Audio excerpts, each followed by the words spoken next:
All right, welcome out, sports fans, to another episode of the Gridiron 64. My name is Gabriel Trevino. I got my crew in full effect this evening, and ready to talk football. We're going to break down week one of the Gridiron 64 schedule, and then we're going to see how well myself and the guys did with our predictions.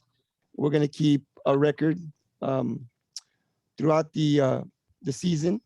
There's a prize for us guys for the first place. So everybody does their research and tries to get it right for the to win the prize. And then we're going to preview week number 2.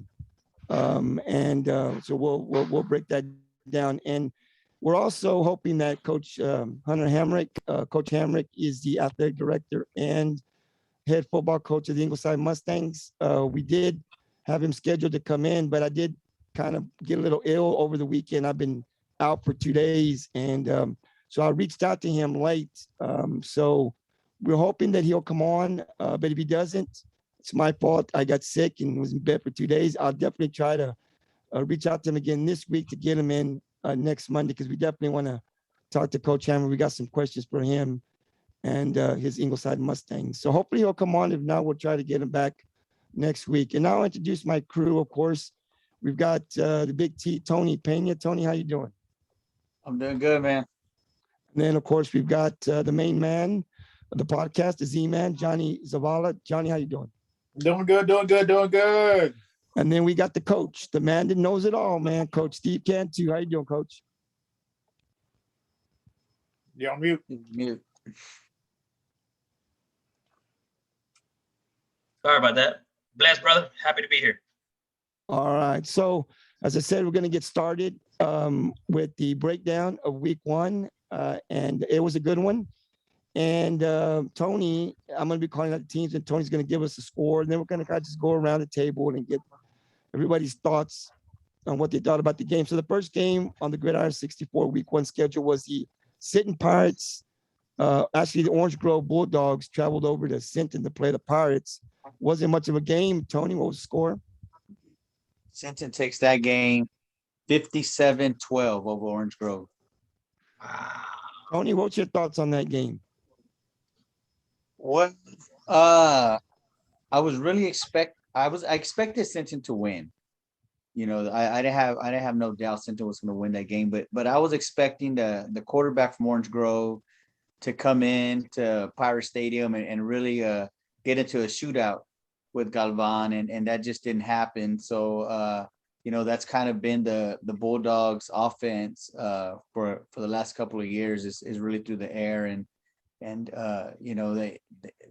Sinton did a good job of containing him and not letting him get hot. And I think that was the difference maker. I was expecting the game to be a little bit closer. I'm surprised in the score, but Sinton's a good team. I really did expect them to win, and they executed like I know they would. And hats off to Sinton for getting that big win. Coach? Well, I tell you, yeah, I missed this one pretty bad. I was really expecting Orange Grove to come out and put out a better game. Sinton did a great job containing Orange Grove's quarterback, keeping him in the pocket. This guy does well when he scrambles left, scrambles right. He's super accurate on the run, and they turned him into a pocket passer, and then of course they put in pressure right up the middle, right in his face. Didn't allow him to step up into none of his throws. They executed a perfect defensive game plan against Orange Grove. Galvan,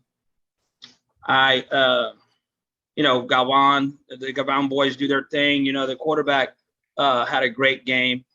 And I understand the running back Galvan might have tweaked something, was out early, but next man up over there in Sinton. It's just next man up. So of course they run their backup out there and he performs. So I mean Sinton's in a great spot.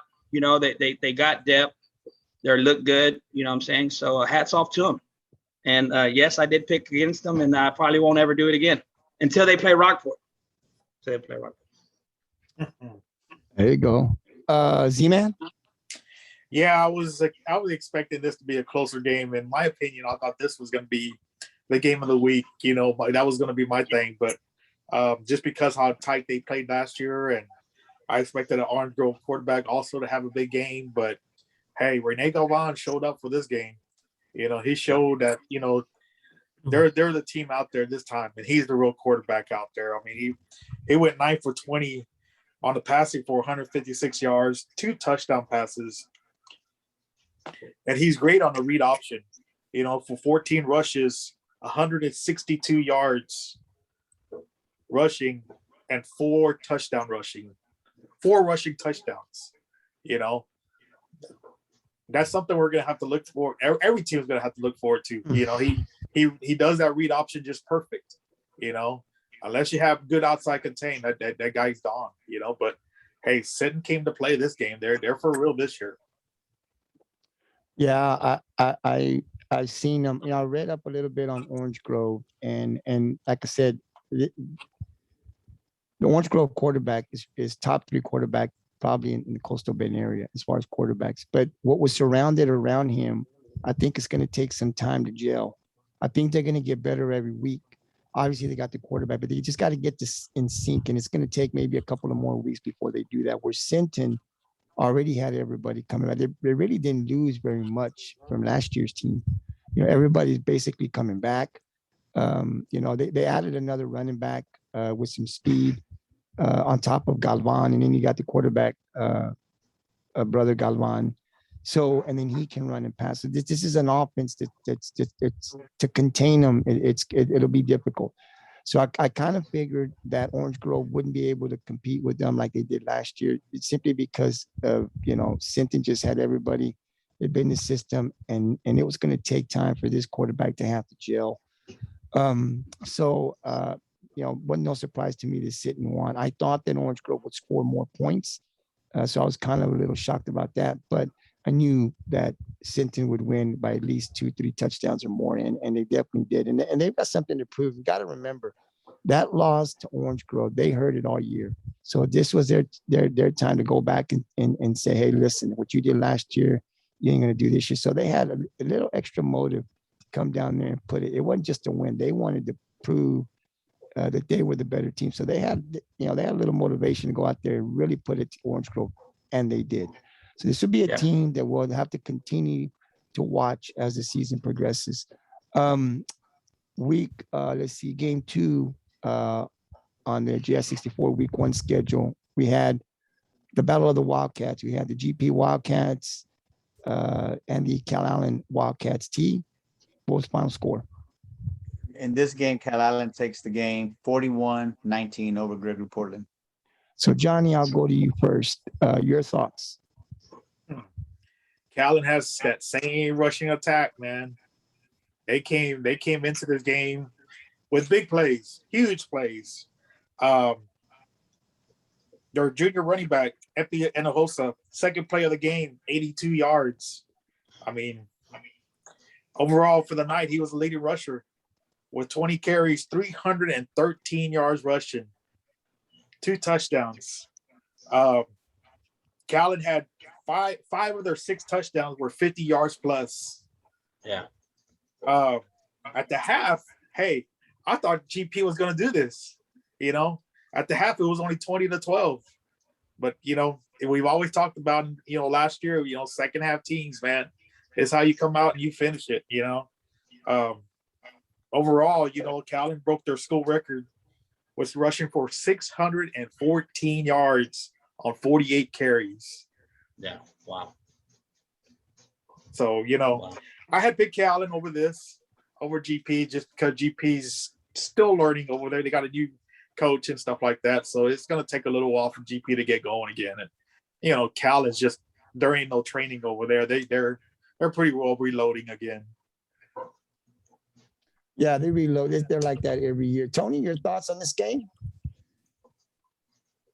Well, what I will say is, like I said about the Sinton game, I didn't have no doubts that Calallen was going to win.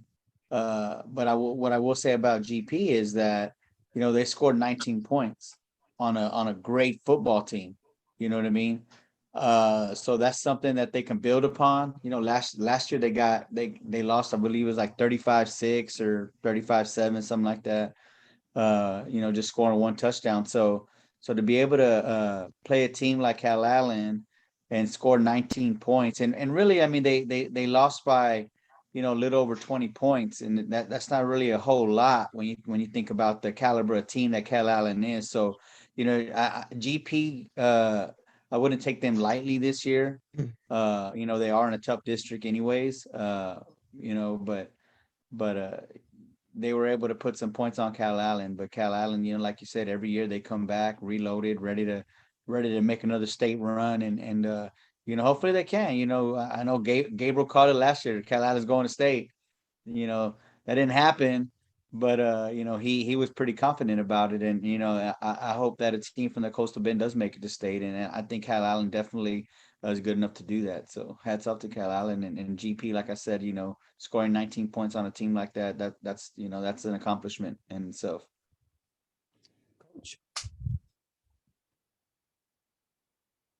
You're up, Coach.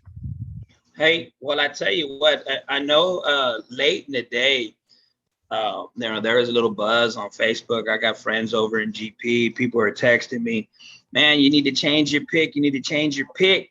You know, that late news came out about Danaher being sick and wasn't going to be at the game. And, you know, and people were starting to, you know, want me to sway my opinion about how that game was going to go. But, you know, obviously, you know, I mean, just, I tell you what, you know, Johnny touched on it. Epi is a man amongst boys out there. He was a beast.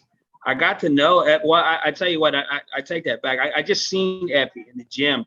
He does powerlifting during the off season there, and I watched him in the gym and just the way he carried himself, his mannerisms.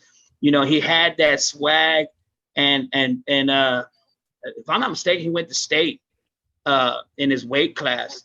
But I mean, huge kid, tons of confidence, oozes confidence. So yeah, I wasn't surprised when I seen those numbers. You know, he put up some fantastic numbers, crazy, jumped off the chart. I was like, wow. And then I turned to Chino and like, hey, look at this kid. And he was like, you know, we all knew it, we expected it. I think you know, he kind of set the tone for them big plays, them big chunk plays. It's hard to come back from those. You know what I'm saying? When you're giving up them big chunk plays, it's tough.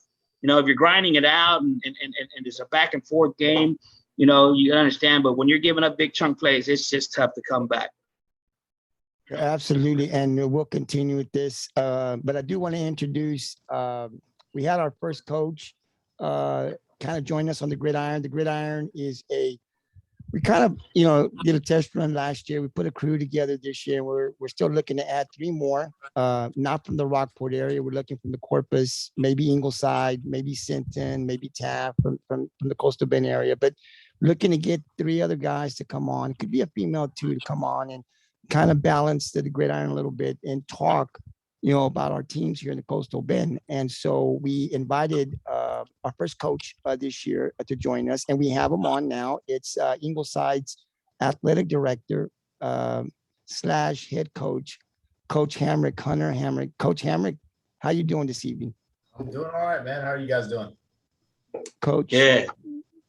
We're doing great. Actually, Coach, man, my apologies. I was down for 2 days, man. I was ill, and I'm just started feeling better today, thank God. And I said, so I got to Coach Lay. I said, if he doesn't come on, because I got my message late to him, I said, you know, we'll definitely bring him on. We've been wanting to get you on. We know we interviewed you last year, but we're a little bit better with the crew this year. Last year, we're just starting off. So we're going to be doing this all through the regular season and into the playoffs. And so we've got some questions for you. I know I sent some of the questions, I emailed to you. Some of them we did not, but I'm going to send it over to our one of our crew members, Tony Pena. He's going to start off with some questions. So Tony, if you want to start the questions with Coach Hamrick. Yes, sir. How's it going, Coach? I'm doing good, man. How are you? Doing all right. Well, first thing I want to do is congratulate you on y'all's win last Friday. Thanks, man. Hats off to you and your team. First question I got, it's kind of, you know, it's probably come out already, but how many Lettermen you got come back this year from last year's team? I'd be lying if I knew the exact number. I think it's 2021, somewhere around there. I think we graduated about the same. As last year was my biggest senior class that I'd had in my time. So we lost a good chunk of kids, but we got half of them back. Okay. All right. So the next question I have, last year y'all started off the season 5-1. You had that close one against TM that y'all lost. How important is it this year to try to get these first 3 preseason games won going into the regular season? How important is it to you and your team to try to get those wins to get y'all ready for the regular season? Man, last year we were coming off a 2-8 season in 2019. So last year, and then after the COVID shutdown and everything, we were all on a level playing field because we were all dealing with the same thing. But we felt like we had a good group of kids coming back. So just putting that together. But we were going through a schematic change offensively, also going back to some of our option principles last year. That we had done in the past. So getting that installed through Zoom and all that, it was so important to win early. So, but the good thing is you could always look back last year that you had so many non-district games that you had some room for error. I mean, that TM, you dropped that one in the second game, a big time learning experience for us. They lined up and just brought everybody at us, and it wasn't something that we were really prepared for at the time, and we struggled with it. You can't really do that this year. You go 3 non-district games and then you start district play with a bye week in there. You don't really have time to mess around and drop a game here and there for your confidence sake. We started out going to Rio Hondo right out of the gate. I mean, traveling to there for 2.5, almost 3 hours.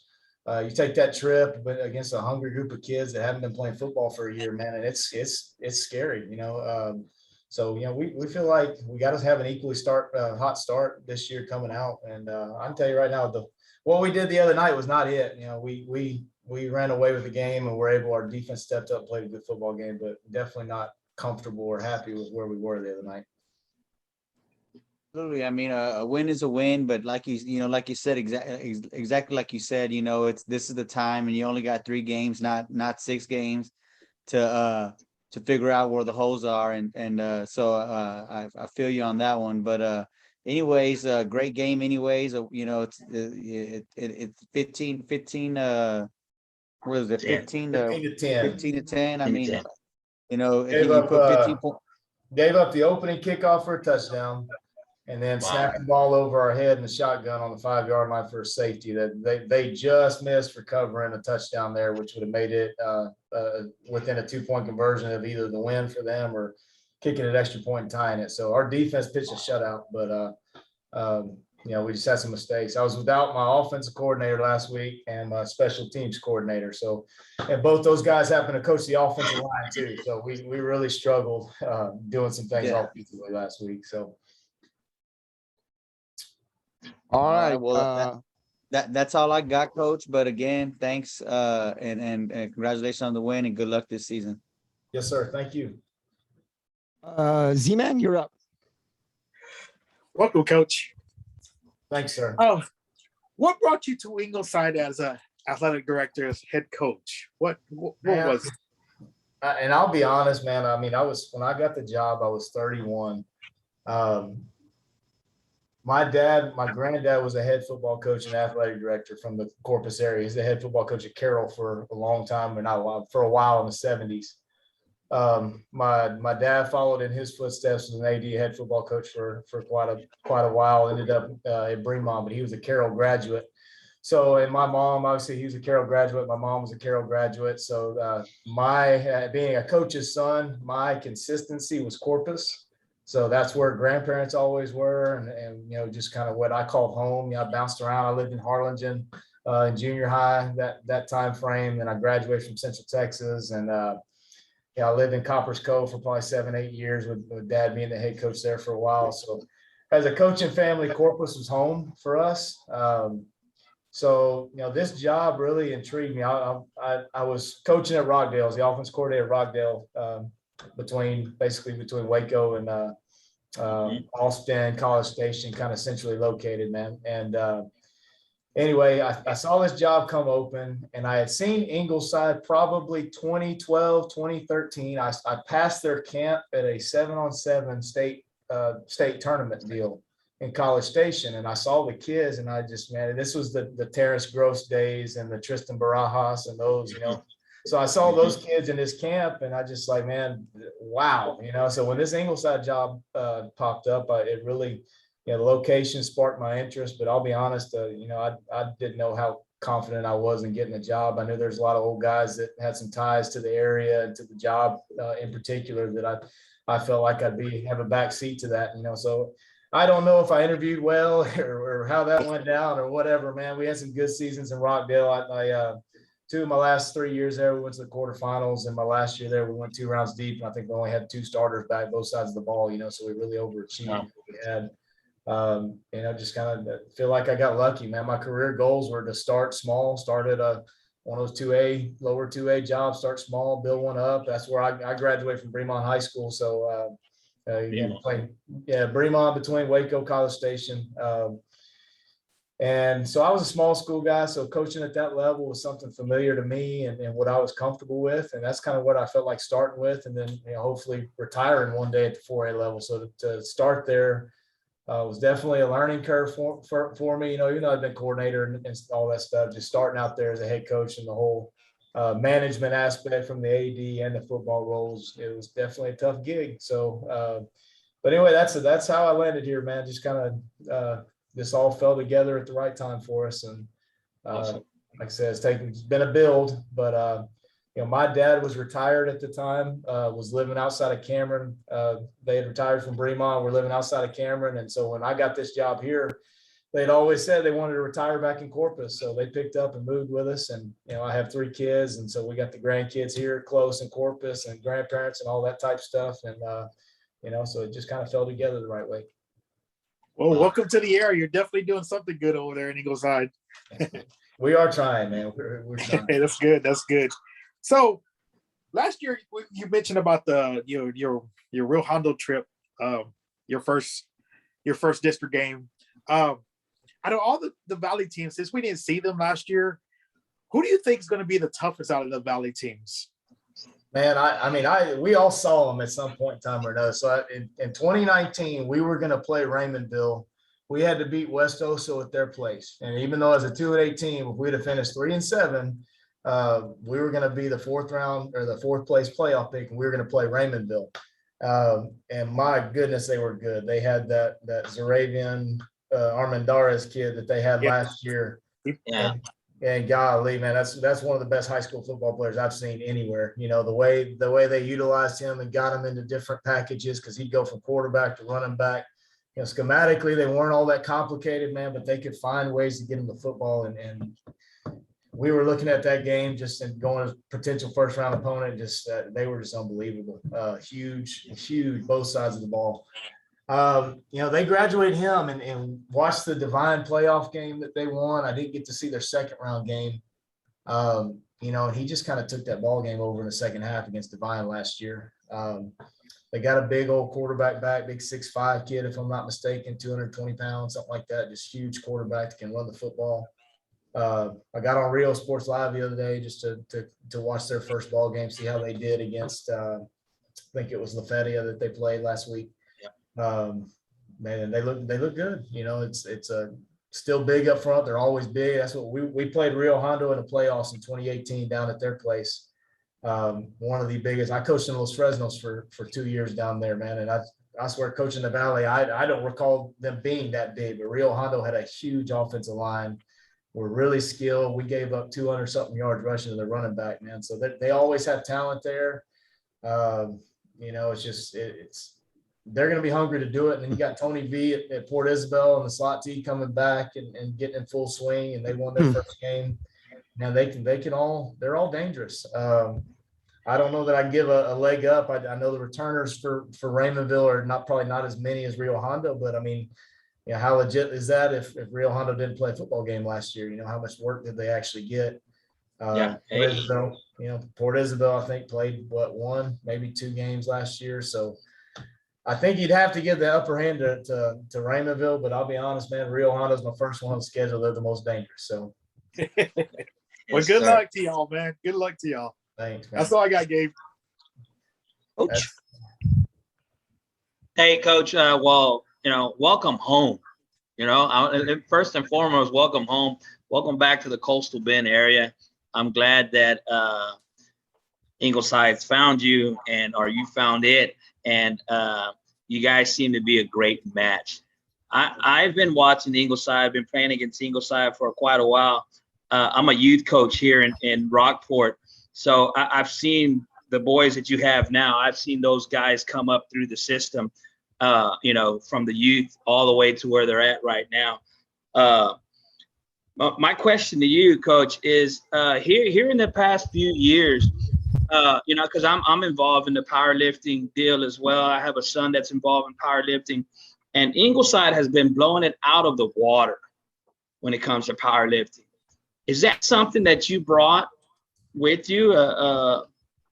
Is that one of your things? Like, hey, we got to get strong. No, I'd love to take credit for it, but that's not me. I got an outstanding powerlifting coach here, man. And long before I was here, they were setting records, winning state championships. Maybe not quite at the extent of what we've done. And I would say maybe the biggest difference is those kids that have been involved with it these past few years also happen to be football players. The past several years prior to like when I first got here, some of them were baseball kids, or some of them were straight power lifters or stuff like that. But now we do have a good mix of kids that they love the weight room. And that's where that kid, that Seth Ruff kid that won state last year, he was ate up with a weight room from the time he was in 7th grade until he graduated.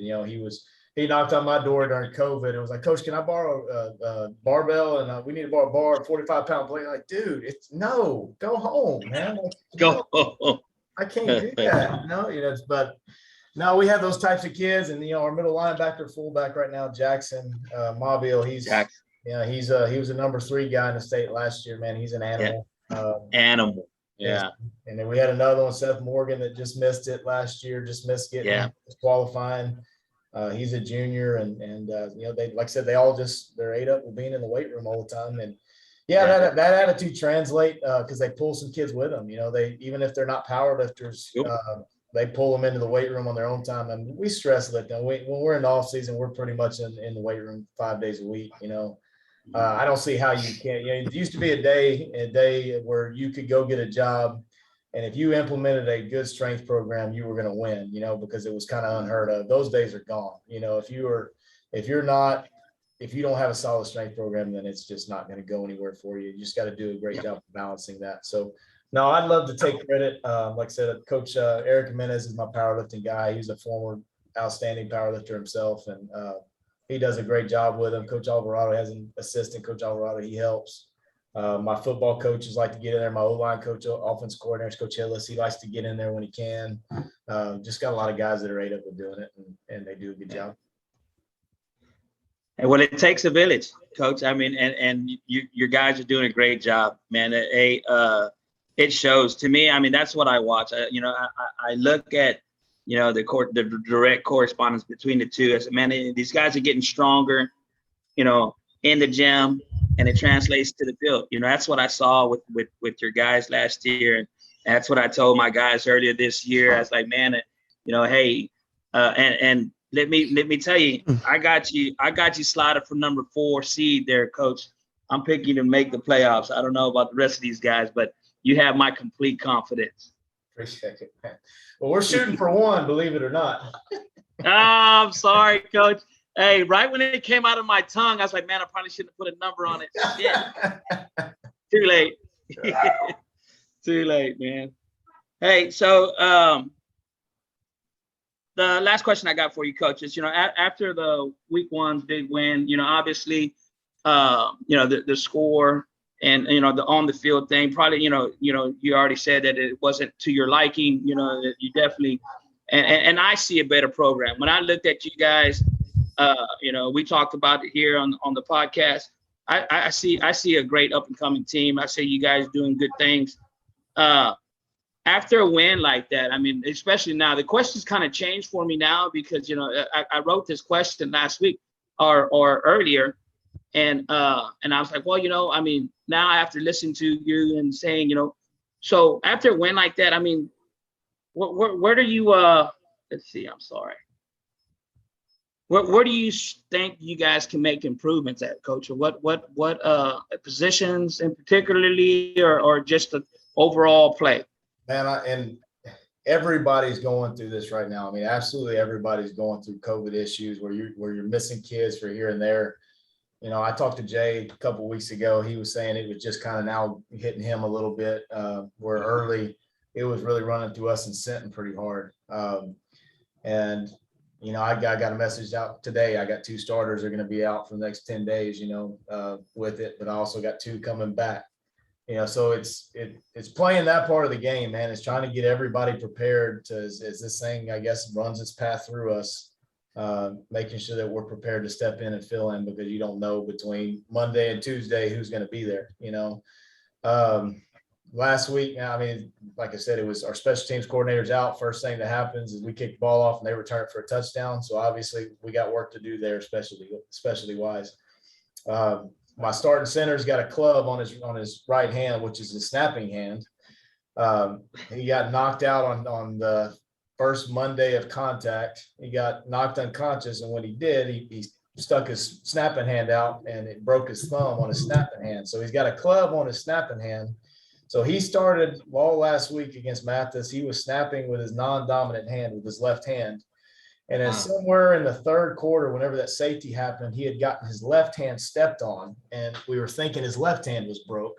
And so we went to our backup snapper, and I completely forgot I had a backup in there at that point. And of course, here goes the shotgun snap over our head. You know, we're primarily an under center team, and I do something stupid and go, okay, we got this 3rd and long, we got to throw the football, and I go to the gun, and here it goes, you know, safety. So not having my offense coordinator there, O-line coaches kind of hurt, you know, in that part. Taft got after our tail, man. Taft, if y'all are talking about Taft pretty quick as being a big time contender in their district, that second scrimmage for us, they got after our butt. They got an excellent defensive line over there. And they really gave us fits, and Mathis saw that on the interior. They saw that they penetrated gaps and gave us some trouble. So they came out with a similar game plan. And like I said, without offensive line guys there to fix it, I'm sitting there trying to talk to him on the bench and help coach defense and do all that stuff. And it took a while to settle down. And so anyway, those are things we're looking to improve. I may or may not have these guys, my coaches back. I might have some guys out still with COVID. You know, so we got to get better as a staff this week versus Aransas past. Just got to get better as a whole. So my defense played their tails off, man. They got backed up several instances where I think we had 2 or 3 picks, you know, forced some turnovers in big situations, but just, I mean, they held their own. And I think we gave up 140 yards total of offense, you know, 70 passing, 70 rushing. They played outstanding on that side of the ball.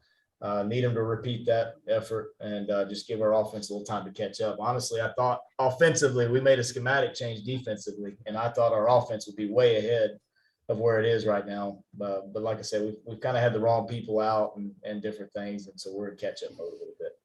Yeah. Well, nonetheless, Coach, congratulations on the week 1 win.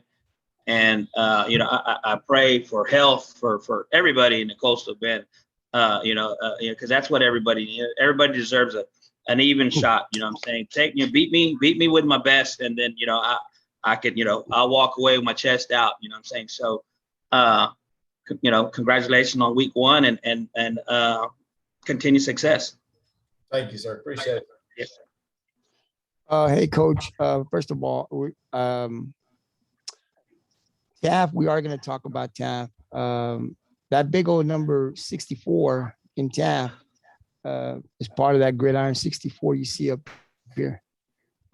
He's family, the 64 has been part, it just has a lot of memory for me. And so when we came up with this, right, I thought the 64 had been in my family for years, and it's been special number since I was a kid.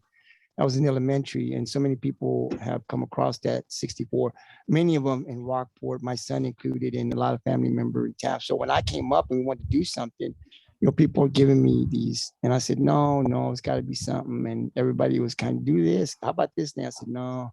And then I got up about 5:30 one morning, got to work about 6:30. And 30 minutes later popped up Gridiron 64.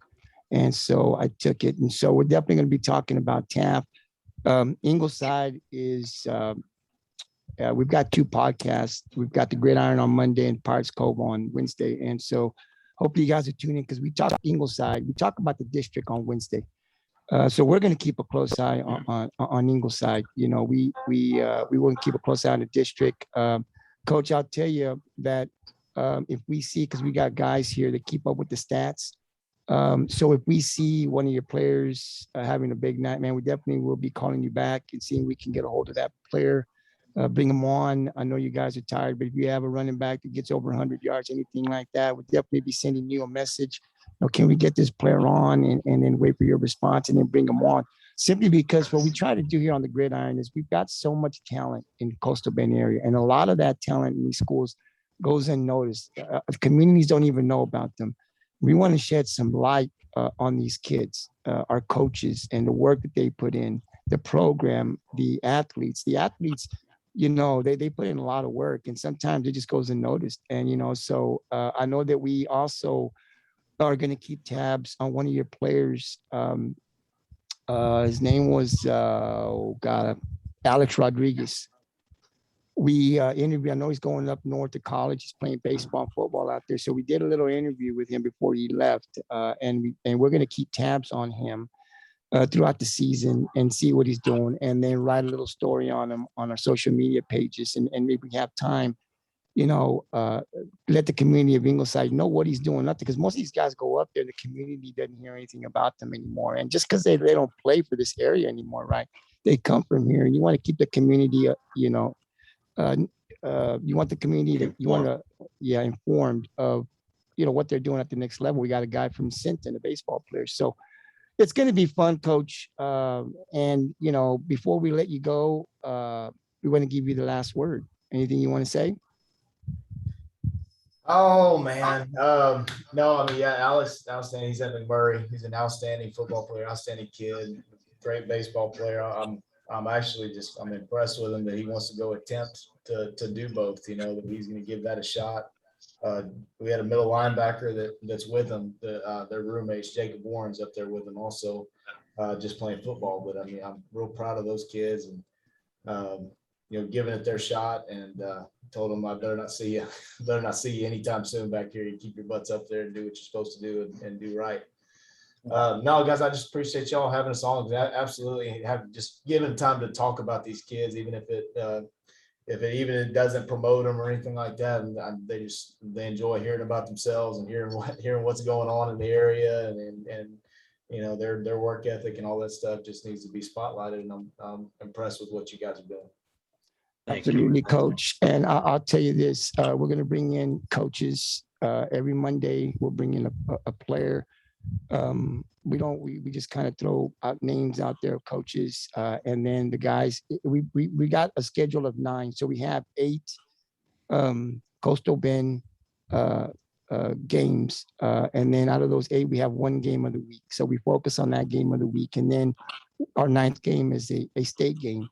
And so we look at it, and then we take a vote on it. So if Ingleside hits a game of the week again and gets the votes, we'll be sending you another invite to come on in and talk about that game. But we wish you all the luck next week. I know you guys are playing Aransas Pass, I believe.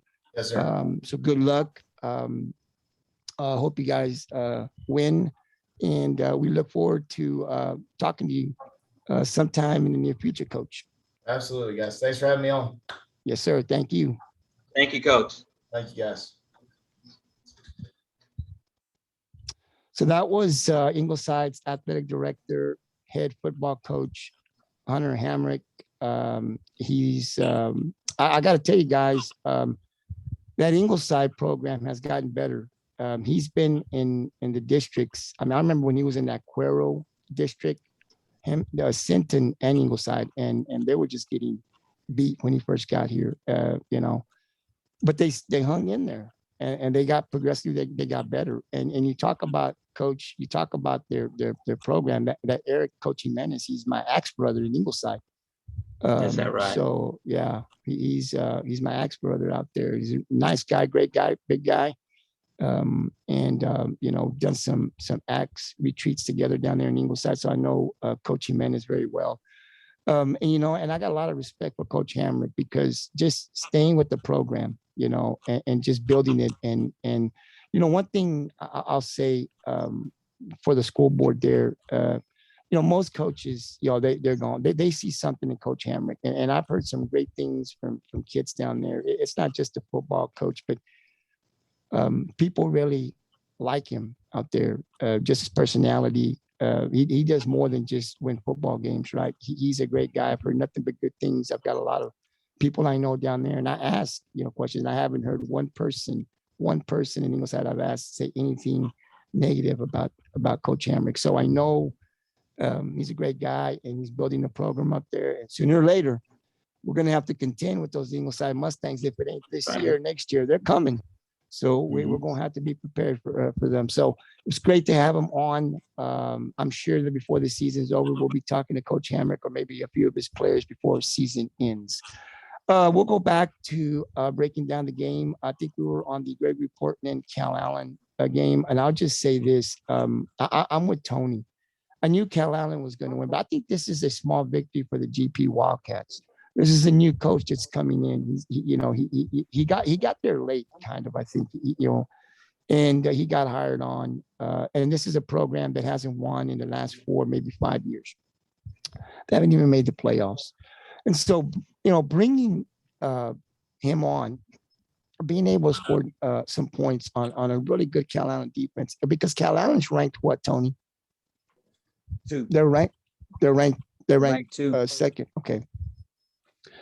So if you're GP, you come out of this, and if I'm coach, I think it's Davis out there. I'm feeling pretty good about myself because look, we're playing the number 2 team in the state, and we scored 19 points of them. We're looking pretty good now.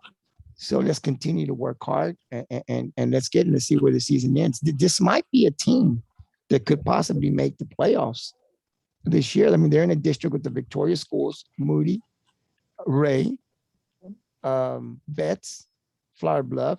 So I don't know. We're going to keep a close eye on GP and every week and find out, if they can move up or if they're going to regress. But it's a small victory, I think, for Portland and being able to score points on a really good Calallen defense.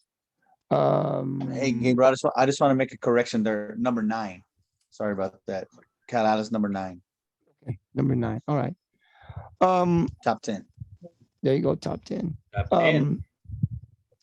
So week 1, game 3 on the GI week 1 schedule, we had the Flower Bluff Hornets traveling to play the Beeville Trojans.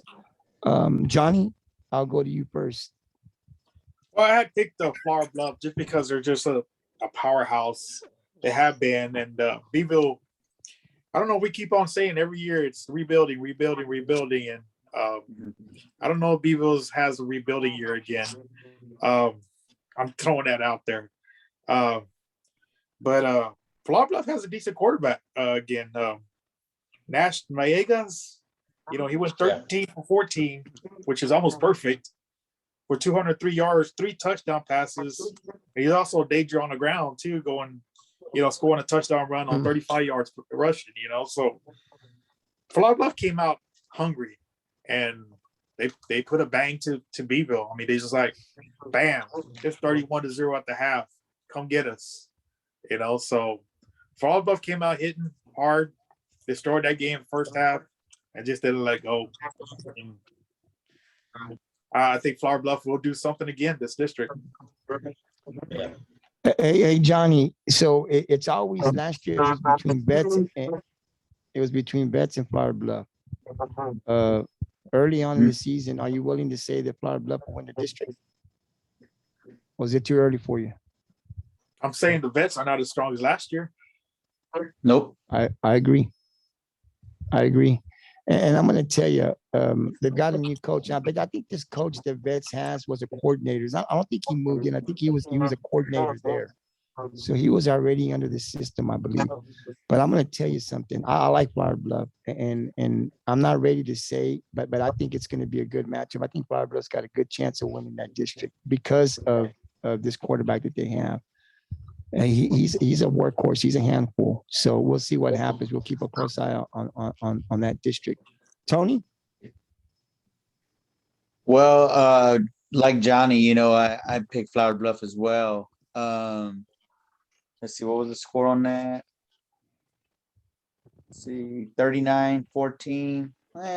Wasn't a terrible loss, but I imagine if they're winning 31, by 31 at the half, they probably took out some starters or whatever. But Flower Bluff, it's kind of like Calallen. They always have a good program.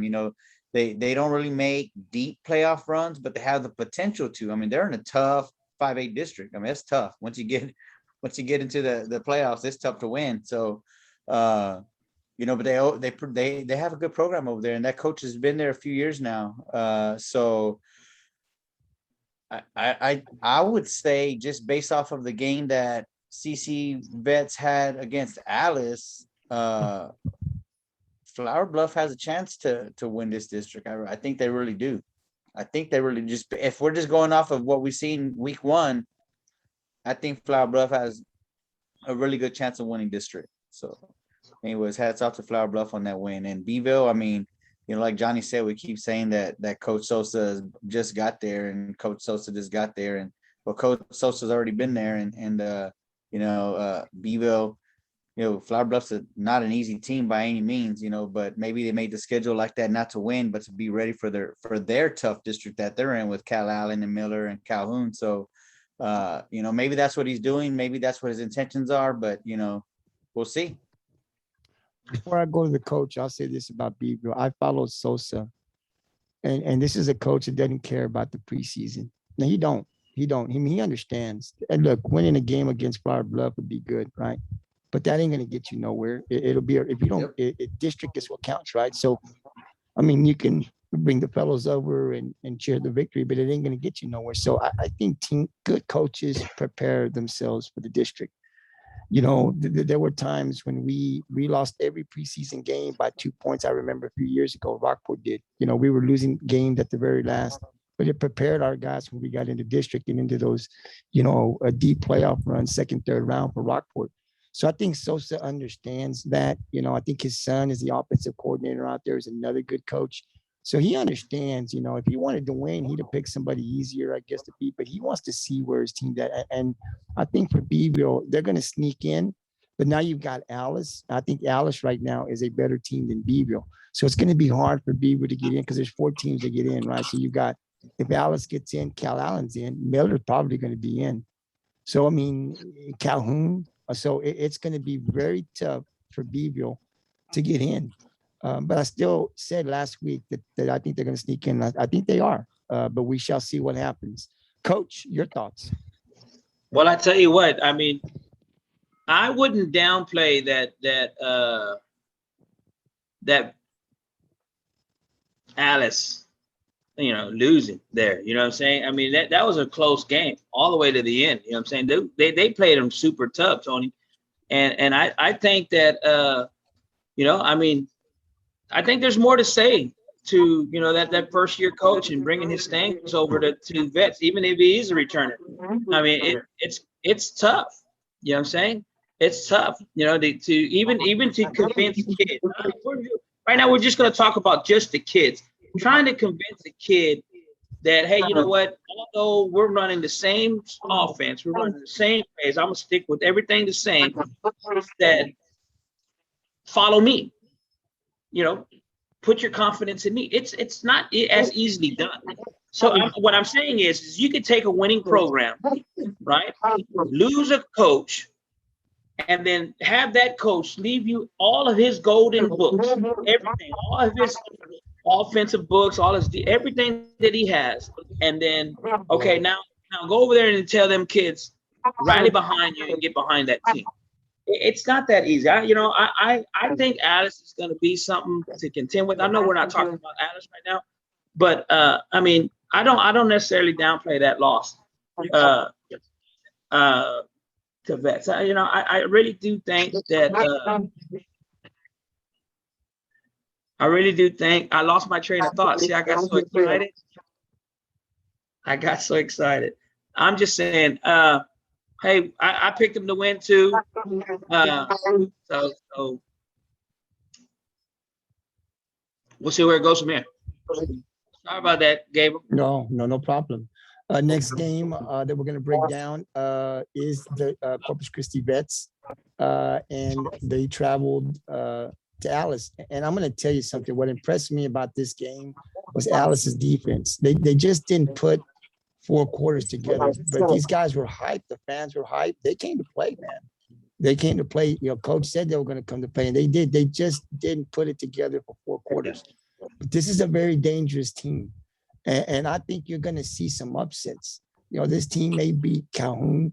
I don't think they'll beat Calallen, but they may beat Miller. Listen, this team, you better not fall asleep on them. They're going to get better every week. And I don't know how good their offense is, but their defense has been spectacular. And they were at the start of this game. They just didn't finish it for 4 quarters. So, Coach, I'll go back to you. Break this game down. Vets and Alice. Well, like I said, I mean, I was really pulling for Alice. I thought I found me a diamond in the rough there. I mean, they fell a little short, and that's really all it is you can say. I mean, penalties got them. You know what I'm saying? Which always seems to do for Alice. They always it's tough for them to play.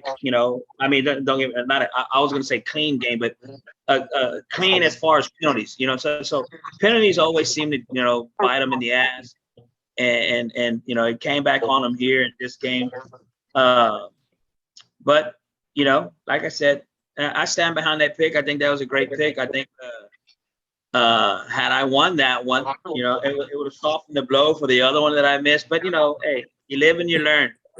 Z-Man's the man, and we're all in his shadows. Tony? Well, I'm just going to piggyback off of what Steve said.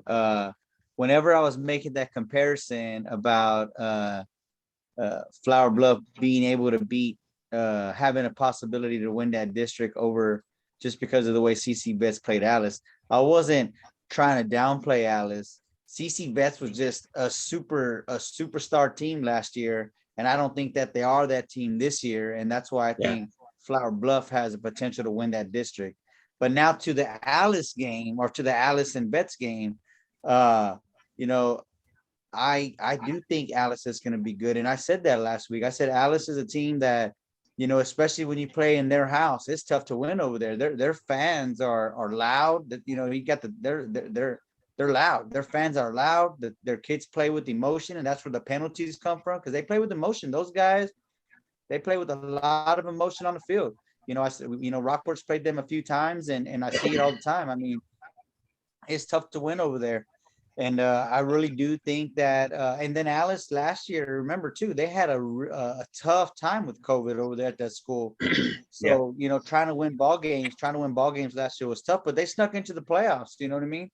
So I think Alice will surprise some teams this year. I really do. I think that I think the same 4 are going to make it in, and as good as team I think Bevo will be this year, I don't think they're going to make the top 4. I really don't, and I know Coach Sosa is a good coach, but I just don't think that, it's a tough district. That's just a tough district. You know what I mean? And I just think Alice is a tough team, and they proved it, with the game against CC Vets. I mean, they didn't win that game, but man, they played a hell of a game, keeping that game close the whole game.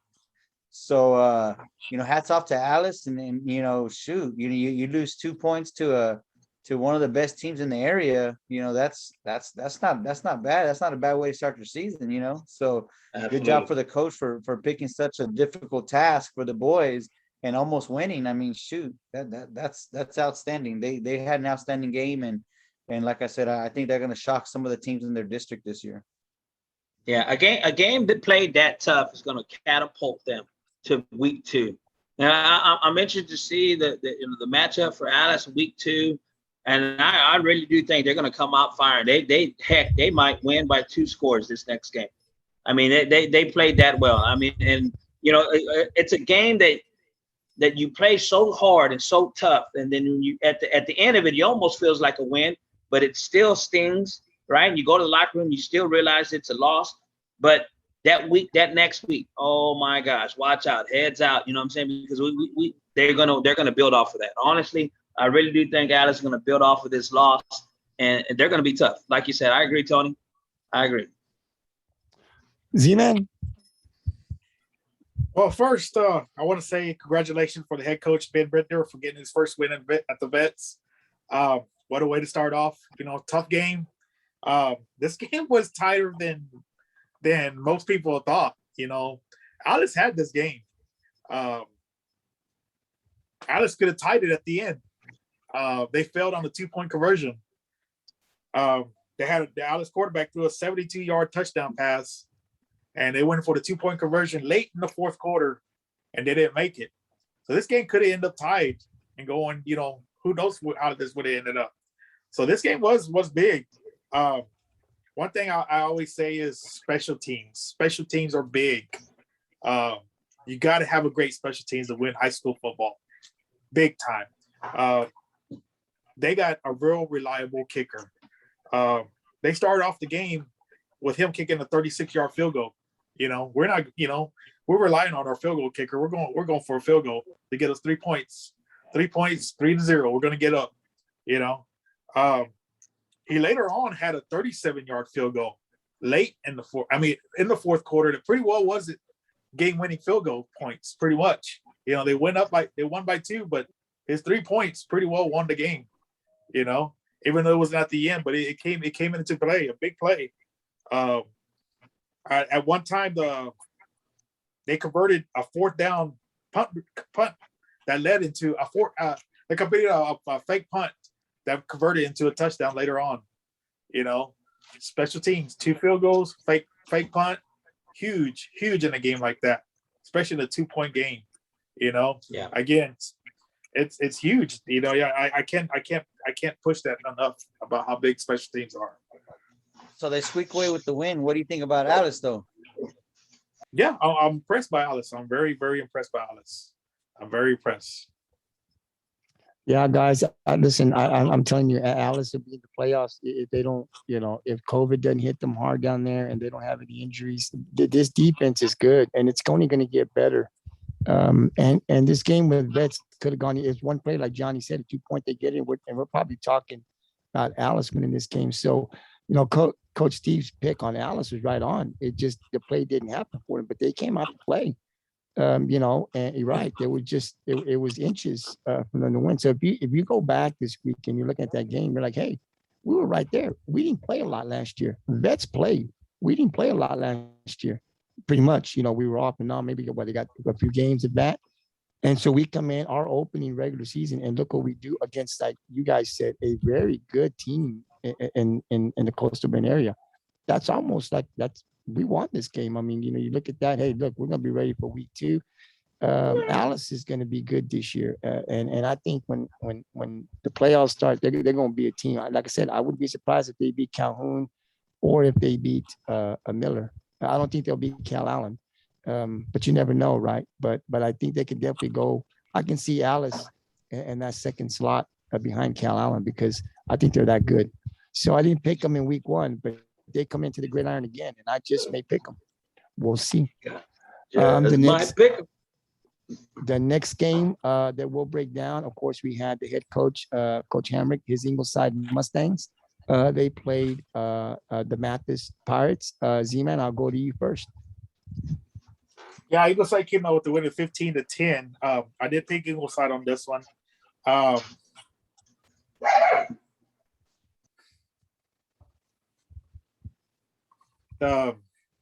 What I had was, they had as far as a headliner, they had a receiver by the name of Aiden Chalk. He had 4 receptions for 80 yards and 1 touchdown. You know, 4 reception, 80 yards. That's pretty good. You know, they did. Ingleside pretty well spread the ball everywhere. You know, they did good. You know, they had 254 yards total, 124 yards rushing, and 130 yards passing. So they're pretty even, you know, as far as offenses goes. Yeah, you know, Johnny, and we heard Coach Hamrick talk, right? It was their mistakes. Their mistakes is what kept Mathis in the game, you know, on special teams. So, yeah, and I look for Matt, I'm pretty sure that Ingleside's going to get a win this upcoming week. We'll talk about that. So I think they're going to start out 2-0. This is big for this team. So, you know, I think somebody talked about they couldn't score in the second half, but now we know what was going on. A couple of players out, a couple of coordinators out. Listen, man, you don't have your coordinators. It makes a big difference, you know. So a lot of that played into that 15-10. But I think Ingleside is a better team than 15-10. I know they are. And so I'm going to see this week against an Aransas pass team, because I don't expect Ingleside to beat them, you know, the way Rockport beat them. But I think they're going to get up there in that 40, probably 50 something, because we'll talk about Aransas pass, but I've not ever seen Aransas pass play as poorly as I did this past Friday. I can't remember. So I'm expecting Ingleside to pull a big one this upcoming week. We'll see what happens. Tony, are you up next?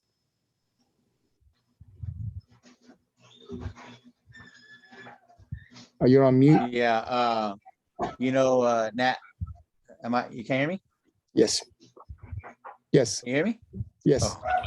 Oh. Yeah, I expected Ingleside to win on a landslide, and now that we talked to Coach Hamrick and told us what they had going on. You know, I agree with you. I think Ingleside is better than 15 than a 15-10 a 15-10 win over Mathis. I think they are better than that. I think the coach and his boys will get it together, and I think they come into Aransas and they win. But it's really not a good showing. You know, I was not impressed with that score. Had I not known what they had going on behind the scenes, I would have just said, you know, not impressive at all. But you know, it's something that we dealt with last year, COVID, and we're gonna deal with it again this year. And you know, like Coach Hamrick say, you don't know from week to week who you're going to be out, you know, who you're going to be down, who's going to be able to play. And that's where debt comes in. That's where the debt comes into play. You know, I mean, how many people do you got to fill in? And of course, you can't fill in coaches. You know what I mean? Your coaches are your coaches. If they're out, you know, you don't have nobody to back them up, you know. So hopefully they have enough depth over there in Ingleside to have guys step in and win some games. You know, they got a kind of tough preseason, you know, couple of games coming up. You know, Aransas Pass, we talk about how Aransas Pass is usually, you know, not that great. But for some reason, when Aransas Pass plays Ingleside, they give Ingleside hell. I mean, last year it was an overtime game. You know what I mean? I think it was overtime the last 2 years, maybe. I didn't look back 2 years, but I think it was overtime 2 years ago as well. So they play Ingleside tough, regardless of how their season turns out. They play Ingleside tough. So I hope that Ingleside gets it together and goes there and gets a win. And then they got Gonzalez in week 3. And Gonzalez, we know Gonzalez is always has a good program. So, you know, we'll just see what happens. But you know, I think that you know, they got some work to do and some things to learn, and I think they'll get there.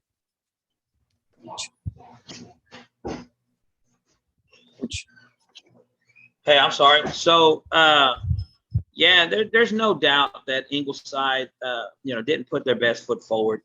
You know, but like Coach said, you really can't make excuses. Everybody's dealing with it, and you got to look at it as the next man to just step up and play.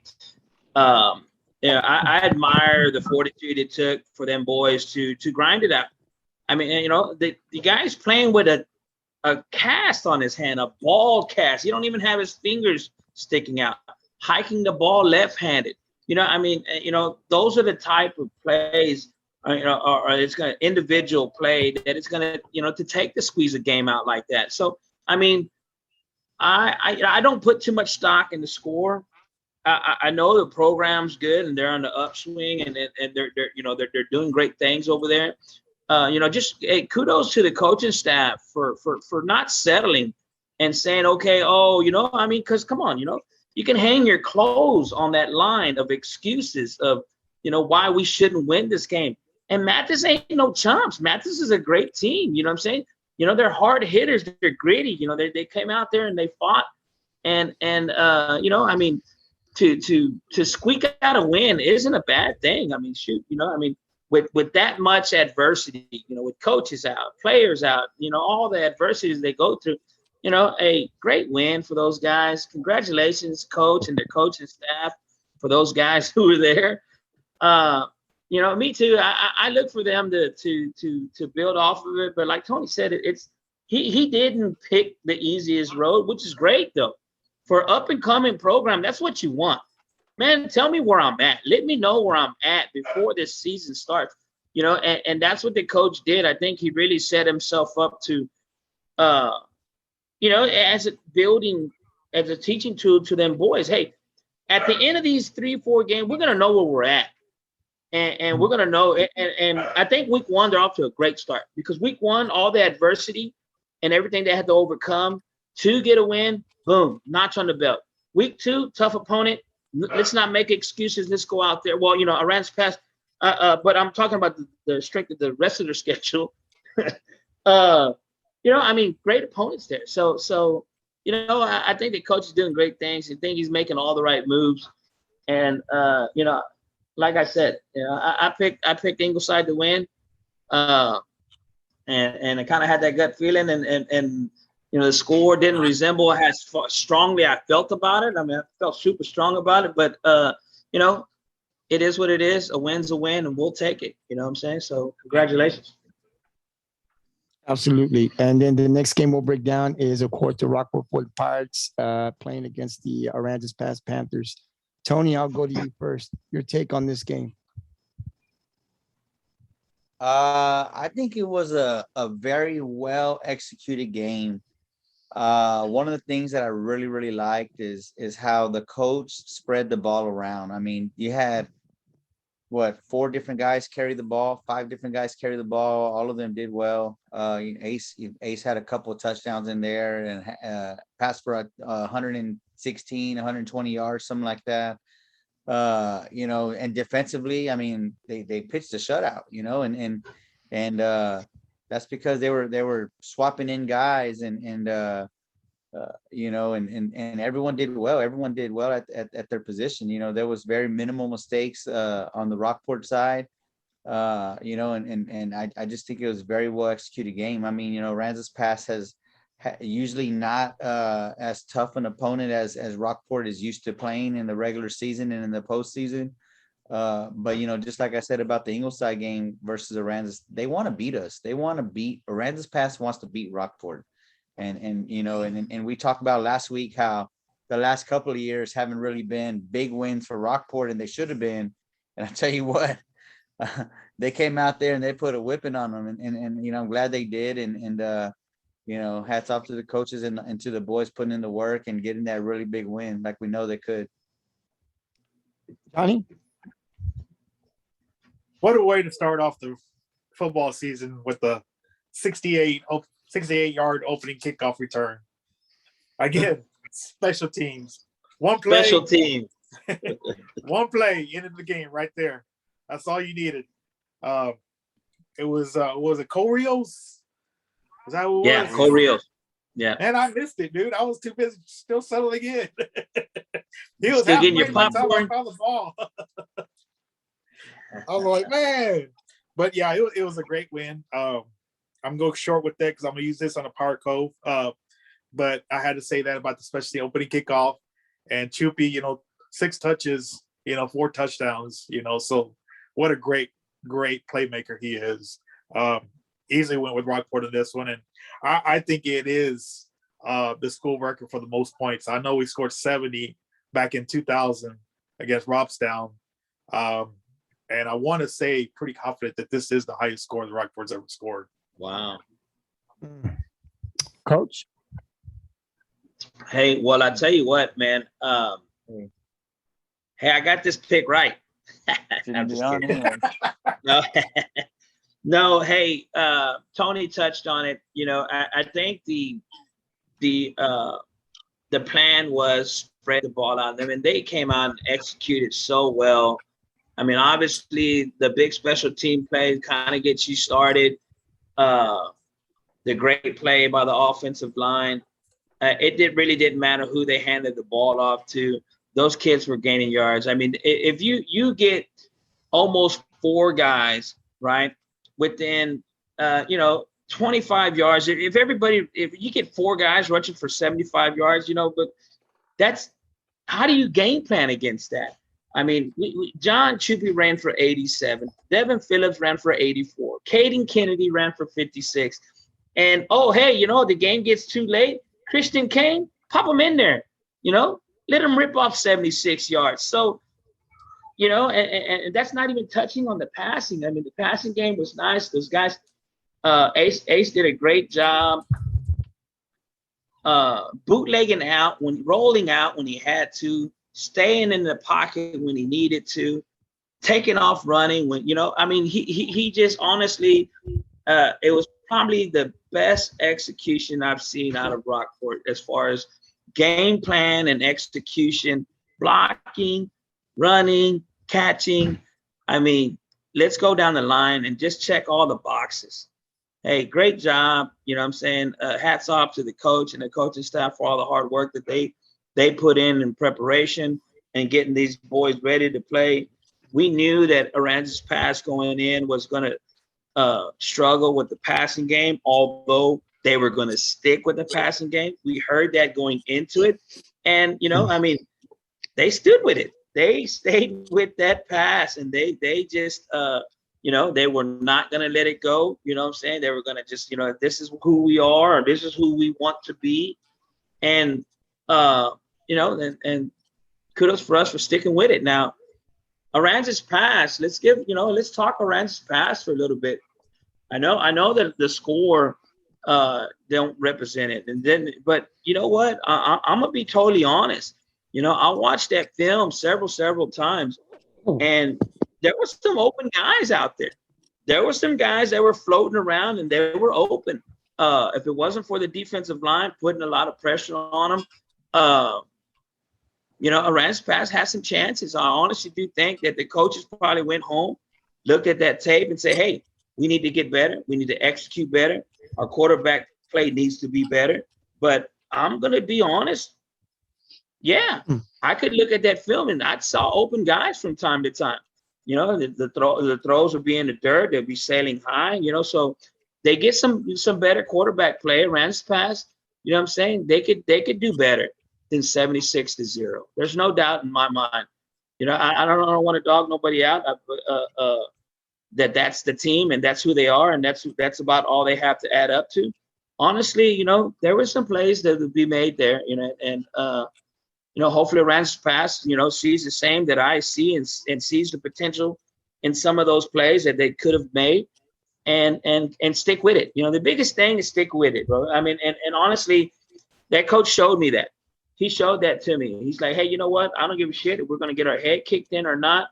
We're going to stay with our offense. Let's not play backyard ball, right? Because that's the biggest sign of when you drop your underwear, drop your shorts, and be like, man, forget it. I'm going to start playing backyard ball and do this and do that just to gain a yard or two to try to get it in the end zone. The coach stayed with his game plan, and hats off to him, man. But, congratulations to Rockport. I'm going to save my comment Gabriel, for Wednesday on the. Can I say one more thing? Yes, sir. Yeah, what I did want to also say, kind of like what Steve said, I want to give a shout out to the Aransas Pass football team, because those boys played every down, whether they were losing 76-0 or not. They kept coming. I could tell that they tried the whole game and they didn't give up, and it's tough to stay in the game, when you're getting blown out. And I tell you what, they played every down. You know what I mean? They played every down, and they kept trying to bring it. And Rockport is a powerful team. and you can't take a loss like that lightly. You know what I mean? I don't know if they expect to be Rockport, but I mean that coach is doing the right thing by picking preseason games like he's picking to get them ready, because they're in a pretty tough district themselves. You know what I mean? And they're going to be ready. Playing us, then playing Ingleside, and then they got San Diego, Port Isabel. I mean, they're going to be ready for the regular season with the games they got lined up before the season starts. But I just wanted to make sure that I said send a shout out to those boys for playing every down, no matter what the score was. I just want to make sure I said that. Hey, Absolutely. also too on the backside of that, I'm saying, obviously, hats off, but on the backside, as far as the way Rockport plays, I mean, and I know it may come out as a homer type of thing, oh yeah, homer type, but learning how to win is important. You know what I'm saying? I mean, and I thought we portrayed how you win a game. You know what I'm saying? Not on the scoreboard, but I'm just talking about, hey, be humble, take the win or whatever. You know what I'm saying? I thought our boys I thought our coaches did a great job keeping our boys in line and not letting the scoreboard try to dictate how the play on the field goes. Because you guys all know how games like this can get out of hand. And the boys, you know what I'm saying? Maybe you turn a blind eye to a boy that's, doing some extracurricular stuff after the play, because you're so high head. But, kudos to Jay for keeping this game and just keeping the guys focused. And, hey, let's just get to the end of the game and move on to week 2. So I'm sorry. I wanted to throw that in there. I know it sounds like a homer thing or whatever, but, kudos to them. Well, I'm going to keep my comments about this game until Wednesday on the Pirates Code. But absolutely, Tony, that's not something I had thought about until you said it. Aransas Pass did play, and it's hard to keep playing hard after they're scoring 50s and so forth. And that team kept playing. And did they expect to win? When I played, I was expecting to beat everybody. Now, I knew some teams we were something, but I always expected to win. I always wanted to win. But I'll tell you, the only thing I'll say on Rockport's side was I was very impressed, not surprised, but impressed, because like what Steve said, they played and just the play calling. I mean, it wasn't just a run. I mean, we were coming to the pass, the rollout, Ace's decision on where to throw the ball, when to run, feeling the pressure, getting away from the pressure. I mean, I watched him. He's not just running back and forth. I mean, he's getting in, stepping up, and boom, he's gone. He sees the lane, he's gone. There was one play I think that I saw on the video where he got 4 yards. So we got 2nd and 6, I think it was, which is good. That's exactly the type of offense we run. You don't want to lose. You don't have to go out and get a first down all the time. But if you don't see nobody open, don't try to put in it. Hey, take the 3-4 yards. We've got 2nd and 6 with our offense. That puts us in great shape, because we've had Coach Seibert on the Pirates Code before, and he'll say, hey, 4th and 2, what's happening. Pretty much he's going for it.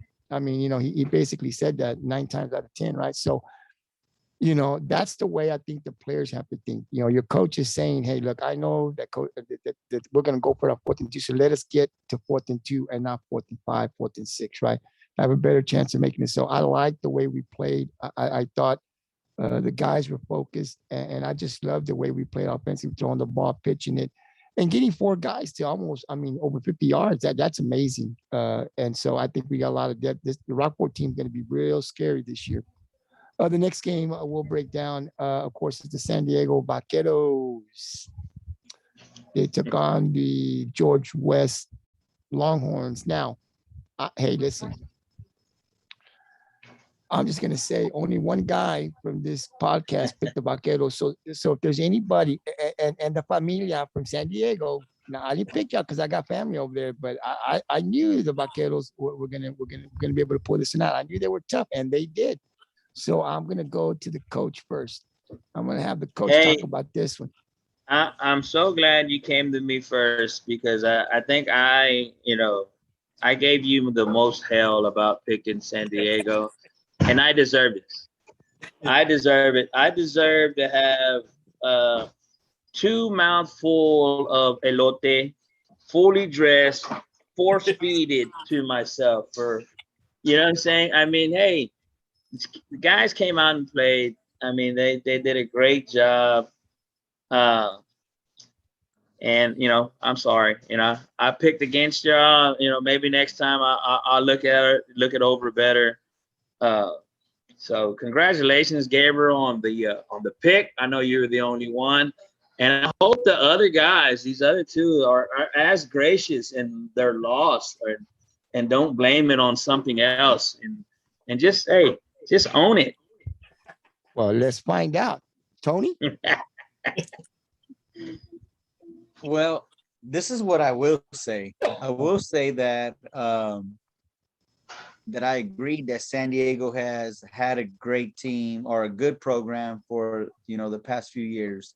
I did say that.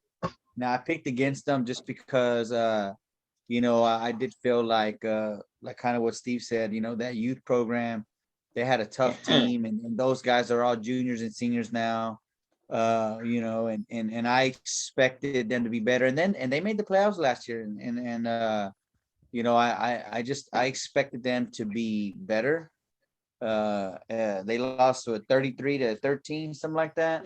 I mean, I didn't expect it to be that big of a loss. 33-13. I didn't even expect it to be that big of a loss. I expected the game to be close. But San Diego did their thing, and they're not they're a good team. They have, like I said last week, they have a good program. I just picked George West, so they proved me wrong, and I like to be proved wrong, so I know that we do have family over there, Gabriel, and hats off to San Diego and their ball club. Z-Man. Oh man, my country boys doing like last year, man. They're hot, cold. Man, I was pretty impressed by San Diego scoring that much, pretty much of a distance between them and George West.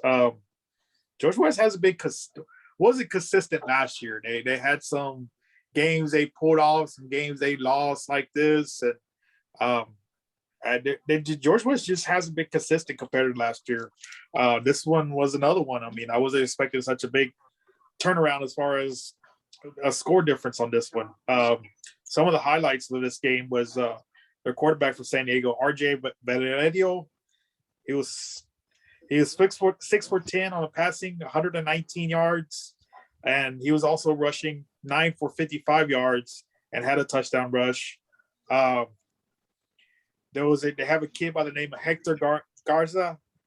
He had an 81-yard kickoff return. He had 4 rushes for 100 yards and also had a touchdown on road rushing also. Actually, it was receiving. Sorry, four receptions for 100 yards and had a reception. Colton Gracia had 8 rushes for 107 yards and a touchdown rush. So San Diego has some ball players over there. I think some of it has to do with what they're doing over there at their school. They're also having new facilities all around that school. When you have stuff like that popping up in your school, you're wanting to play it over there. You got a lot of things going. I had a nephew and his girlfriend go over there this past weekend doing construction cleaning for their new field house. Brand new. They got brand new turf for the football field, baseball, and softball fields. So they got a lot of you got things going like that for your players. They're gonna want to play. That gets a lot of momentum going. Gets a lot of they like going out there and seeing what it is, and especially getting a new field house. San Diego's gonna be somebody, I don't know if it's the east or west side of that highway, but Gabriel, what side your tia's on? They're on the Rancho side, man. West side. They're on the Rancho side. Tony may know. Tony, what side is the family on? Do you know? Shoot, I don't know. It's the side where they have roads, but they got a bunch of potholes. So the pothole patrol, they need one over there in San Diego. I'll say that. Absolutely. And Tony, can you mention the next two games, our game of the week for week one? Can you, and then do you have it? And then the state game, or does anybody have it? Yeah, the game of the week. The game of the week was, yes. The game of the week. Can you hear Yes. me? Yes. Yeah. Yeah. So the game of the week was Port Lavaca Calhoun versus Geronimo Navarro, where Calhoun takes that in an impressive win. Dang it. It's like I wrote it down. Looks like 33-28. I gotta check that out, but I know they just 39 won, to maybe 21. 32-28. 39-21. 39-21. Score was 39-21. So, Okay. Johnny, what's your thoughts on the game of the week? Well, I thought Navarro was going to pull this out. They only graduated 3 seniors, so they had a full squad coming from a very powerful team from last year. I was going by Calhoun losing their 2 big running backs. That didn't phase for Calhoun. That's how great this line is. You know, Calhoun still came up with 467 yards rushing. Navarro didn't give, they didn't back out. You know, they had 371 yards rushing themselves. But Calhoun's just grinding out on the ground. They attempted no passes. Their highlights of the players were Adrian Chambers. He had 6 rushes for 206 yards. One of them was an 85-yard touchdown run. And Tony Hensley, he had 6 rushes for 129 yards for 2 touchdowns. So they're back with their two running backs again. Apparently one of them's the big highlight there with six rushes to 206 yards. So you see what kind of lineman they got over there. So I got Calhoun kind of back up there again. Yeah, Coach, listen, this game shocked me. I really thought Navarro was going to win this game, and they, Calhoun takes it. Coach, your thoughts? Hey, you know what? I mean, I missed it. I missed it pretty big here. I had Navarro. My primos let me down over there, and I'm gonna write them a letter.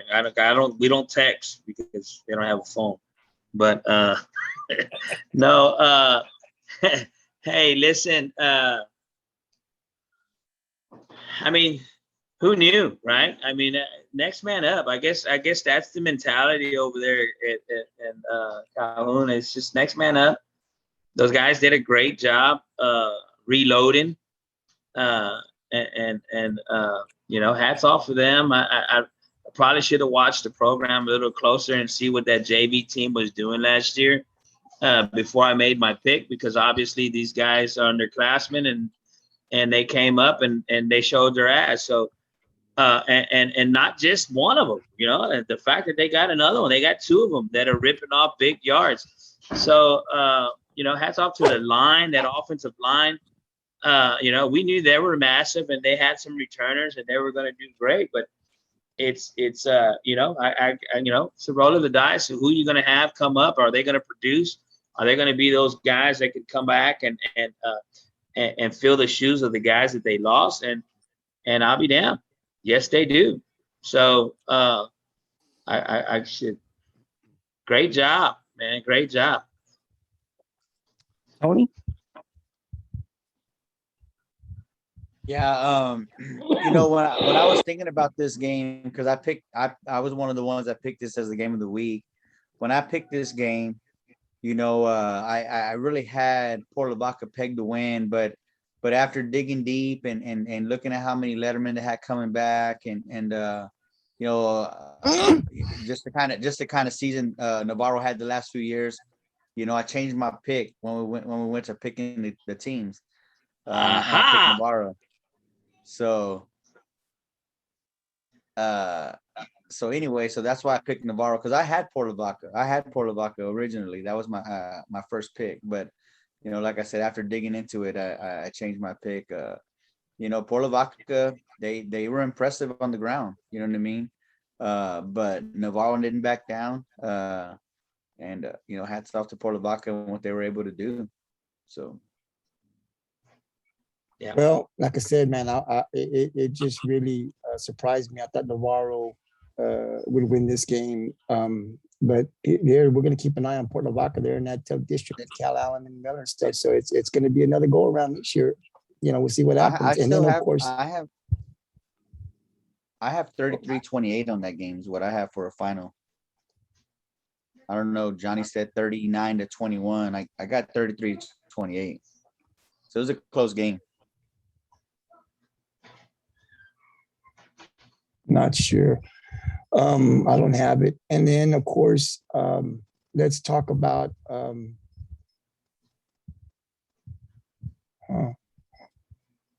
not sure.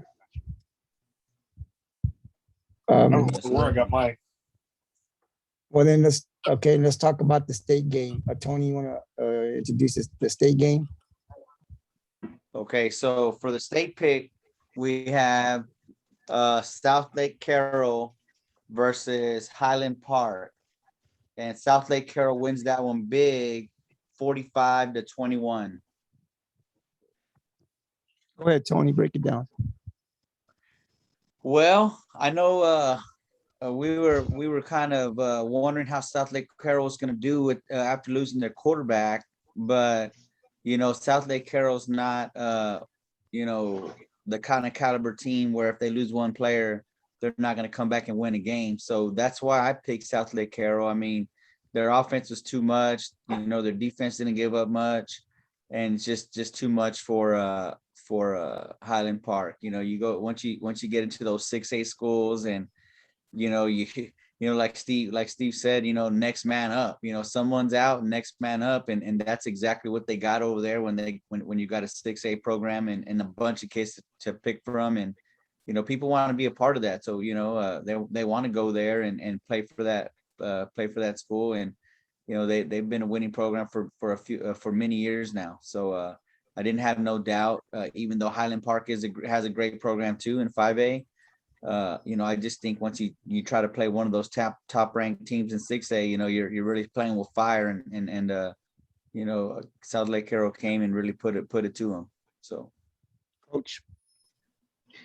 You know what? I mean, we got to look at it just the same way we look at these other guys that are just out there trying to find something for their boys to compete with. You know what I'm saying? And whether it's a win or a loss, it's how you play.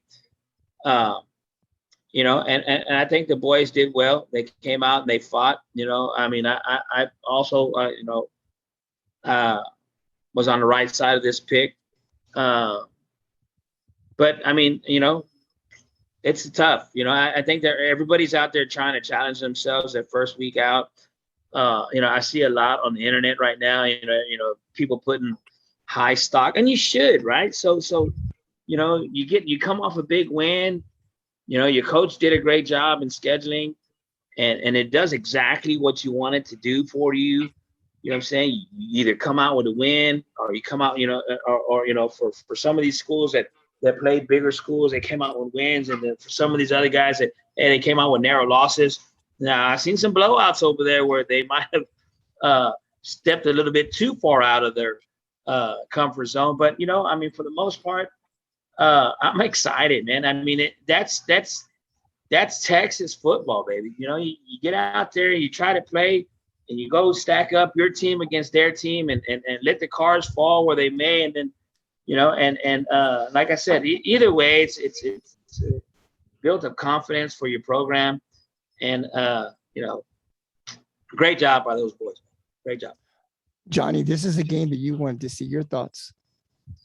What was that quarterback's name that went to Ohio State? Yeah. I don't know. What was I got his name. Hold on a sec. Anyways, this game was put on ESPNU just because of him being the number one prospect. And this is why this game was put on. This was just not a game just because they're two big state-ranked teams. This was his time to shine, show the nation what he had before he decided to leave. So that was a little story behind that. I had picked South Lake Carroll just because they're the bigger school. And as Steve was saying that, you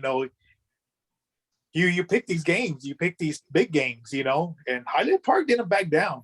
I mean, they can win they're state ranked in their division of 5A, Division 1. They went all out, going out with number 2 in the 6A division. It ain't no regular 6A team. This is South Lake Carroll, number 2 in the 6A, the state. So this was no just regular 6A team going up to the next level, So I give it up to Highland Park, And I had my little doubt just because of the quarterback leaving, but South Lake Carroll all just power all the way around. I mean, it showed. I mean, some of the breakdown of that game, they had 267 yards rushing, 256 yards passing for a total of 523 total yards. So they all the way around, they were great. Give it up to Kaden Anderson, a junior. He's the quarterback that came in for the highlight, the highlight for the whole deal. This was obviously his first start. He was actually the 3rd string quarterback last year. So he was not the number 2 guy the whole entire time. He had, of course, the passing yards. He had 3 touchdowns and 1 rushing touchdown. This is great. I mean, what a way to show a highlight on ESPNU or who you are, He's probably not the same athletic guy that he was the other guy, but hey, what a way to show what you can do against the winningest team in Texas history. Highland Park has 854 yards, 854 wins. So what a way to show the nation what you can do, even though your star quarterback is out. I mean, gone. They could have played safe. South Lake Carroll also has that running back. He is preseason All-American. He had 2,000 yards last year. So they could have just gave him the ball 40, 50 times, but the coach had confidence in this guy of throwing the ball, and he did well. He did very, very well. So hats off to South Lake Carroll on this one. Proving that you're state contender again. Hey, that running back. Well, What's that? That running back still got 21 carries for 215 yards. So he got the ball and he did something with it. He had 215 yards on the ground, just 21 carries. So he put a dent in that defense for sure. Yeah, just spread it around, man. And you can't just go one way the whole time. You got a balanced offense like that. You're going to come up with those 500 total yards. Wow. Well, that concludes the breakdown for week 1. Hey, listen, Tony, do you have the predictions, or do we have to go through each game to see where the record stands, or do you guys have yours? I don't have mine. Just say the record. God damn it. Do you have a record?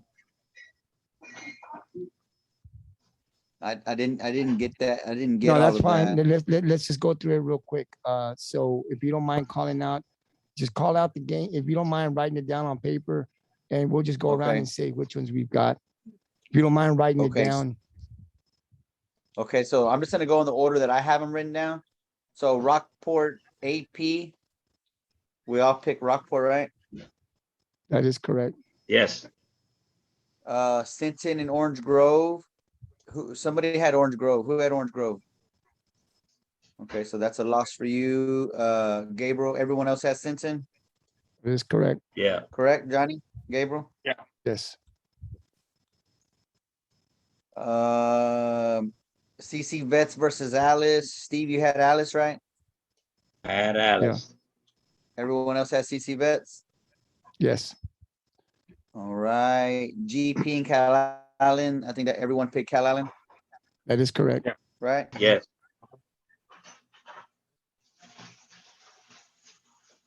Calhoun and Navarro. We all picked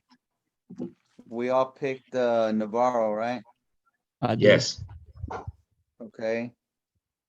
San Diego and George West. Gabriel's the only one that picked San Diego, correct? Yes. Johnny? Yeah, Did you pick George West too, Johnny? George West. Yeah. Okay. Ingleside versus Mathis. I think we all picked Ingleside, or did someone pick Mathis? Ingleside. No, Ingleside. Everyone picked picked Ingleside. Yeah.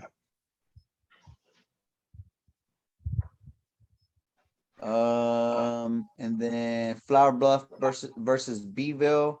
Everyone picked Flower Bluff except for Gabriel, right? You picked Beeville.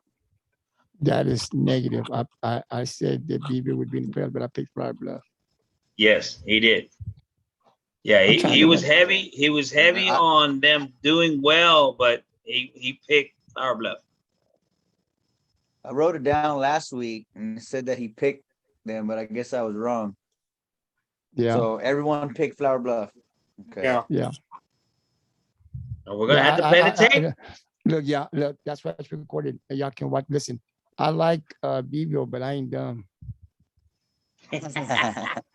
And then South Lake Carroll and Highland Park. Did anyone pick Highland Park? No, No. I didn't know. Everybody picked Everyone picked something. South Lake Carroll. Okay, so that puts, How about the Calhoun? Did you do the Calhoun Navarro? Right, you did that one. Yeah. Okay. So that puts Gabriel at 8-1. That puts Johnny at 7-2. That puts Steve at 5-4. And that puts me at 7-2. So Gabriel's in the lead with 8-1. Yeah. Man, that sounds good. I like that. All right. Well, listen, guys, we're working on the time and then something we got to work on. It's a little late. So I don't know if you guys want to quickly do the previews of week 2 because it's already 9:00, or if you guys just want to do it tomorrow. You want to go ahead and go with it? Yeah, no, do it tomorrow. You want to do it tomorrow? Yeah, I can get back on tomorrow. You don't want to do it tomorrow? We don't have nothing tomorrow. You want to do it tomorrow? Matter to me. We'll do it tomorrow. I know it's been long, 2 hours. It's something we got to work on. We're going to try to keep the interview with the coaches about 20 minutes and then we'll break it. We'll get better, but I know I'm keeping track of the time and I know you guys got to get going and you got work tomorrow and stuff like that. So that'll conclude episode number 2, our breakdown and our predictions. We'll be back tomorrow at 7:30.